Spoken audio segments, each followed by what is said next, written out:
कुछ वर्ष पूर्व ही सऊदी अरब के सबसे बड़े धर्मगुरु मुफ्ती अब्दुल अजीज अल शेख ने घोषणा कर दी थी कि ईरानी लोग मुस्लिम नहीं हैं। अब्दुल अजीज सऊदी किंग द्वारा स्थापित इस्लामिक ऑर्गेनाइजेशन के चीफ हैं। उन्होंने कहा कि ईरानी लोग जोरोएस्ट्रियनिज्म यानी पारसी धर्म के अनुयायी रहे हैं।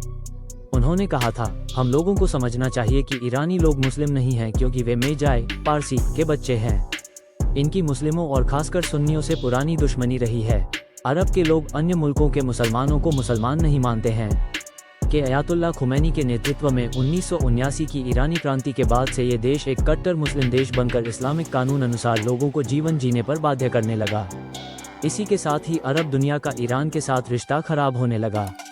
इससे पहले ईरान खुले विचारों वाला देश था जहां पर किसी भी प्रकार की धार्मिक पाबंदी नहीं थी।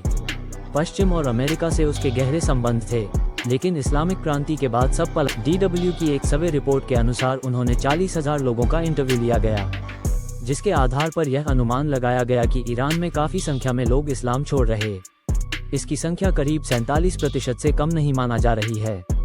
ईरानी राष्ट्रपति इब्राहिम रईसी के वरिष्ठ मौलवी मोहम्मद अबोलगासेम डोलाबी ने इस तरह की बातों का खुलासा किया कि पिछले वर्ष 2023 में ही ईरान में करीब 50,000 से ज्यादा मस्जिदें बंद कर दी गई। इसके बंद होने के कई कारण बताए गए। मस्जिदों को बंद करने का एक कारण ये है कि आज मस्जिदें कुछ गुटों और राजनीति का आधार बन गई हैं। ये कारण भी बताया किया कि लोग हिजाब कानून लागू करने के सरकार के प्रयासों से परेशान। हाल ही में वर्ष 2024 में लिबरल सोच के उम्मीदवार मसूद पेजेशकियान ने कट्टरवादी सोच के सईद जलीली को करीब 40 लाख वोट से हराकर राष्ट्रपति चुनाव में जीत हासिल की। उन्होंने जनता से ही दो ही वादे किए, पहला ये कि वे पश्चिम के देशों से फिर से अच्छे संबंध बनाएंगे और दूसरे ये कि वे देश को एक फ्री माहौल देंगे।